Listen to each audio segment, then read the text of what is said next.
فرحان نے کمرے میں قدم رکھا تو اس کی نظریں سیدھا اس لڑکی پر جا ٹھہری جو سر جھکائے بستر کے کنارے بیٹھی تھی۔ اس کے ہاتھ کانپ رہے تھے اور آنکھوں سے خاموشی سے آنسو بہہ رہے تھے۔ ڈرو مت، فرحان نے نرم لہجے میں کہا، مگر اس کی آواز میں عجیب سی سختی بھی شامل تھی۔ وہ خاموش رہی۔ فرحان چند لمحے اسے دیکھتا رہا، پھر آہستہ سے اس کے قریب آیا اور اس کے کندھوں پر ہاتھ رکھ دیا۔ وہ گھبرا کر سہم گئی اور بے اختیار اپنی آنکھیں بند کر لی۔ تم نے یہ سودا اپنی مرضی سے قبول کیا تھا، لیکن میں تمہاری آنکھوں میں خوف نہیں دیکھنا چاہتا۔ وہ لرزتی ہوئی آواز میں بولی، میرے پاس کوئی اور راستہ نہیں تھا، مجھے اپنے والد کا علاج کروانا ہے۔ یہ سنتے فرحان کے چہرے کے تاثرات بدل گئے۔ اسے پہلی بار احساس ہوا، اس کے سامنے بیٹھی لڑکی لالچ کی نہیں بلکہ مجبوری کی ماری ہوئی تھی۔ کمرے میں ایک طویل خاموشی چھا گئی۔ فرحان نے گہری سانس لی، پھر آہستہ سے الماری سے کمبل نکالا اور صوفے پر ڈال دیا۔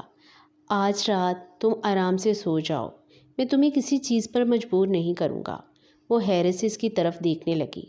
اور ایک بات، فرحان نے سنجیدگی سے کہا، یہ 7 دن صرف ایک ماہدہ نہیں ہوں گے۔ اگر ان 7 دنوں میں تمہیں کبھی لگے کہ تم یہ سب نہیں کرنا چاہتی تو میں خود تمہیں آزاد کر دوں گا۔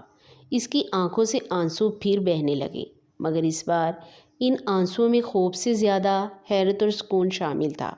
اسے پہلی بار محسوس ہوا کہ شاید ہر سخت چہرے کے پیچھے ایک نرم دل بھی چھپا ہوتا ہے، اور شاید یہی 7 دن ان دونوں کی تقدیر بدلنے والے تھے۔ فرحان صوفے پر بیٹھا کافی دیر تک خاموشی سے چھت کو دیکھتا رہا۔ کمرے میں عجیب سی خاموشی تھی جسے صرف گھڑی کی ٹک ٹک توڑ رہی تھی۔ لڑکی نے ہمت کر کے آہستہ سے پوچھا، آپ سوئیں گے نہیں؟ فرحان نے ہلکی سی مسکراہٹ کے ساتھ جواب دیا، سو جاؤں گا، لیکن تم بے فکر ہو کر آرام کرو۔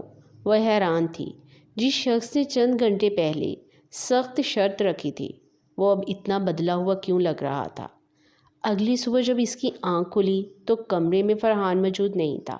ڈریسنگ ٹیبل پر ناشتے کی ٹرے رکھی تھی اور ساتھ ایک پرچی تھی، ناشتہ کر لینا، آج ہمیں 9 بجے نکلنا ہے۔ وہ پہلی بار مسکرائی۔ چند گھنٹوں بعد دونوں شمالی علاقوں کی طرف روانہ ہو گئے۔ راستے بھر فرحان خاموش رہا، مگر ہر چھوٹی بات کا خیال رکھتا رہا۔ کبھی گاڑی روک کر چائے پلاتا، کبھی پوچھتا کہ تھک تو نہیں گئی۔ شام کو وہ ایک خوبصورت پہاڑی ریزورٹ پہنچے۔ ٹھنڈی ہوا، بادلوں سے ڈھکی وادیاں اور دور بہتا دریا ہر منظر کو خواب جیسا بنا رہے تھے۔ ہوٹل کی لابی میں پہنچتے ہی مینیجر مسکراتے ہوئے بولا، ویلکم سر، ویلکم میم، آپ دونوں کے لیے ہنی مون سیٹ تیار ہے۔ یہ سن کر لڑکی کے قدم ایک لمحے کو رک گئے۔ اس نے گھبرا کر فرحان کی طرف دیکھا۔ فرحان نے پرسکون لہجے میں کہا، فکر مت کرو، صرف کمرہ بک کیا ہے، باقی سب تمہاری مرضی سے ہوگا۔ اس کے دل کا بوجھ کچھ ہلکا ہوا۔ رات کو دونوں بالکونی میں بیٹھے گرم کافی پی رہے تھے۔ سامنے چاندنی میں نہائی ہوئی وادی بے حد حسین لگ رہی تھی۔ کافی دیر کی خاموشی کے بعد فرحان نے پوچھا، ویسے میں نے آج تک تمہارا نام بھی نہیں پوچھا۔ وہ ہلکا سا مسکرائی، میرا نام عائشہ ہے۔ عائشہ، فرحان نے پہلی بار اس کا نام دہرایا۔ خوبصورت نام ہے۔ عائشہ نے نظریں جھکا لی۔ اس کے دل میں پہلی بار یہ احساس جاگا کہ شاید یہ 7 دن صرف ایک ماہدہ نہیں بلکہ 2 اجنبی دلوں کی قسمت بدلنے کا آغاز بھی بن سکتے ہیں۔ اگلی صبح سورج کی پہلی کرنیں برف پوش چوٹیوں پر پڑی تو پورا منظر سنہری روشنی میں نہا گیا۔ عائشہ بالکونی میں کھڑی خاموشی سے دور پھیلے پہاڑوں کو دیکھ رہی تھی۔ کئی دنوں بعد اس کے دل کو کچھ سکون محسوس ہوا۔ صبح بخیر، پیچھے سے فرحان کی آواز آئی۔ اس کے ہاتھ میں 2 کپ چائے تھے۔ یہاں کی چائے کافی مشہور ہے، سوچا تمہارے ساتھ پی جائے۔ عائشہ نے کپ تھام لیا اور دھیرے سے بولی، شکریہ۔ دونوں چند لمحے خاموش رہے، پھر فرحان نے پوچھا، اگر تمہیں برا نہ لگے تو ایک بات پوچھوں کیا؟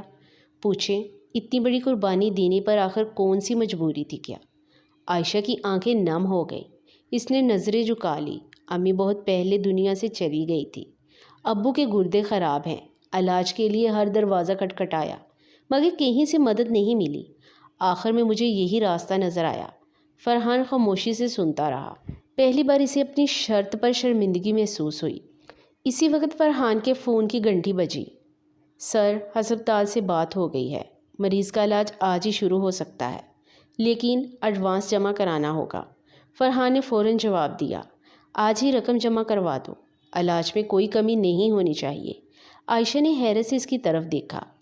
آپ نے واقعی ہی ابو کے علاج کا انتظام کر دیا کیا؟ میں نے وعدہ کیا تھا، وعدہ نبھانا مجھے آتا ہے۔ عائشہ کی آنکھوں سے بے اختیار آنسو بہنے لگے، مگر اس بار یہ شکر گزاری کے آنسو تھے۔ اسی شام دونوں جھیل کے کنارے چہل قدمی کر رہے تھے۔ ہوا میں خنکی تھی اور پانی پر ڈوب تھی۔ سورج کی سرخ روشنی پھیلی ہوئی تھی۔ اچانک ایک چھوٹی سی بچی دوڑتی ہوئی آئی اور عائشہ کا ہاتھ پکڑ کر بولی، آنٹی آپ کی چوڑی کتنی خوبصورت ہے۔ عائشہ مسکرا دی۔ بچی کی ماں نے دور سے آواز دی، بیٹا انکل آنٹی کو تنگ نہ کرو۔ بچی نے معصومیت سے پوچھا، آپ دونوں کی شادی کو کتنا عرصہ ہوا ہے؟ سوال سنتے ہی دونوں ایک دوسرے کو دیکھنے لگے۔ کچھ لمحوں کی خاموشی کے بعد فرحان نے صرف اتنا کہا، کبھی کبھی رشتوں کی عمر دنوں میں نہیں، احساسوں میں ناپی جاتی ہے۔ عائشہ نے پہلی بار محسوس کیا کہ اس کے دل میں فرحان کے لیے نفرت کی جگہ ایک انجانی سی عزت پیدا ہو رہی ہے، لیکن وہ یہ نہیں جانتی تھی کہ ان کا ساتھ دونوں کے ختم ہونے سے پہلے ایک ایسا راز سامنے آنے والا ہے جو ان دونوں کی زندگی ہمیشہ کے لیے بدل دے گا۔ اگلے دن فرحان نے عائشہ سے کہا، آج میں تمہیں ایک ایسی جگہ لے جانا چاہتا ہوں جہاں میں برسوں بعد واپس جا رہا ہوں۔ عائشہ نے خاموشی سے اس بات میں سر ہلا دیا۔ چند گھنٹوں بعد وہ ایک خوبصورت مگر سنسان جھیل کے کنارے کھڑے تھے۔ فرحان کافی دیر تک پانی کو دیکھتا رہا، جیسے کسی پرانی یاد میں کھو گیا ہو۔ میں نے آج تک کسی کو یہ بات نہیں بتائی۔ عائشہ نے خاموشی سے اس کی طرف دیکھا۔ 5 سال پہلے میری منگیتر ایک حادثے میں مجھ سے ہمیشہ کے لیے بچھڑ گئی تھی۔ اس کے بعد میں نے فیصلہ کر لیا تھا کہ میں کبھی کسی کو اپنے قریب نہیں آنے دوں گا۔ میں نے لوگوں پر، محبت پر، حتیٰ کہ اپنے آپ پر بھی یقین کھو دیا تھا۔ عائشہ کے دل میں اس کے لیے ہمدردی جاگی۔ اسی لیے آپ نے کیا؟ فرحان نے ہلکی سی مسکراہٹ کے ساتھ بات مکمل کی۔ ہاں، اسی لیے میں نے رشتوں کو صاف ایک معاہدہ سمجھنا شروع کر دیا تھا، مگر تم سے ملنے کے بعد مجھے احساس ہوا کہ ہر انسان ایک جیسا نہیں ہوتا۔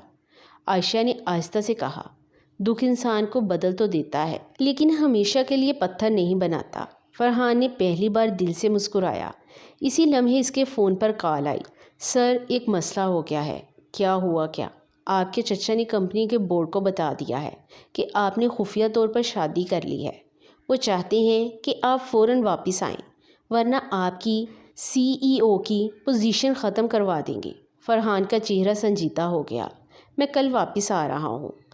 کال ختم ہوتے ہی عائشہ نے پوچھا، سب خیریت ہے؟ فرحان نے گہری سانس لی۔ میرے خاندان میں کچھ لوگ صرف میری دولت کے لیے میرے خلاف ہیں۔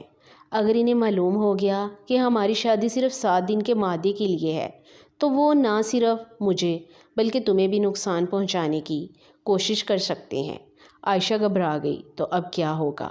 فرحان نے پہلی بار پوری سنجیدگی سے اس کی آنکھوں میں دیکھا۔ اب ہمیں صرف 7 دن کے لیے نہیں، کچھ عرصہ دنیا کے سامنے واقعی ہی میاں بیوی بن کر رہنا پڑ سکتا ہے۔ عائشہ کے دل کی دھڑکن تیز ہو گئی۔ یہ معاہدہ اب صرف پیسوں کا معاملہ نہیں رہا تھا، بلکہ ان دونوں کی حفاظت اور مستقبل بھی اس سے جڑ چکا تھا۔ اسی وقت دور کھڑا ایک شخص کیمرے سے ان دونوں کی تصاویر لے رہا تھا۔ وہ فوراً کسی کو فون ملا کر بولا، سر، وہ لڑکی واقعی فرحان کے ساتھ ہے، اب کھیل شروع کیا جا سکتا ہے۔ عائشہ اور فرحان کو بھی اندازہ نہیں تھا کہ ان کے خلاف ایک نئی سازش اپنا پہلا قدم اٹھا چکی ہے۔ اگر آپ اس ویڈیو کا پارٹ 2 دیکھنا چاہتے ہیں تو کمنٹ کر کے بتائیں۔ اگر آپ کو ویڈیو پسند آئے تو چینل کو سبسکرائب کریں، ویڈیو کو لائک شیئر کریں۔